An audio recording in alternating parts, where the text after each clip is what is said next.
अस्सलाम वालेकुम नाज़रीन, सूरज टीवी के साथ मैं हूं आपकी मेज़बान राबिया चौधरी। आपको अहम खबर से आगाह करती चलूं।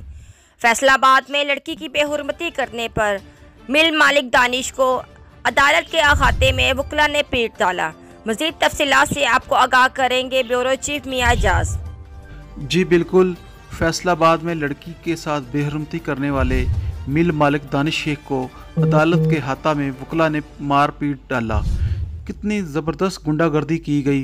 पुलिस की कस्टडी में मुलजिम को वकीलों ने और दूसरे लोगों ने मार पीट की, जिससे उसको दूसरे कमरे से बाहर लेके जाना पड़ा और पुलिस गर्दी देखती रह गई कि ये क्या हो रहा है। इस तरह होना, अगर अदालतों में ऐसा होगा तो फिर अवाम के लिए क्या हल है? कोई हल नहीं है। हमारी अपील है कि पुलिस को ज़्यादा से ज़्यादा नफरी बढ़ाई जाए अगर कोई ऐसा मुलजिम हो, ताकि अदालत के अंदर, कोर्ट के अंदर मुलजिम को मारपीट ना की जाए, बजाय कि उसको सज़ा दिलवाई जाए जो उसने जुर्म किया है, कानून को हाथ में ना लिया जाए।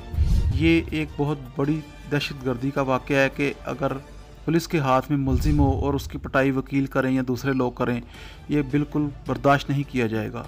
लिहाजा हमारी आला हुकाम से अपील है कि वो जब भी ऐसा कोई मुलजिम पकड़ें तो उसके ऊपर नफरी ज़्यादा होनी चाहिए और वकीलों को भी शर्म आनी चाहिए कि वो इस तरह का लाहे अमल तय कर रहे हैं। वकील पढ़े लिखे तबके से बिलोंग करते हैं, लेकिन वो बिल्कुल जहालत के साथ ये काम कर रहे हैं कि मुलजिम को मारपीट कर रहे हैं। ये उनको कानून को हाथ में नहीं लेना चाहिए। मज़ीद खबरों के लिए देखते रहिए सूरज टीवी HD। चैनल को लाइक, शेयर, सब्सक्राइब करें और अपनी कीमती राय से हमें आगाह करें।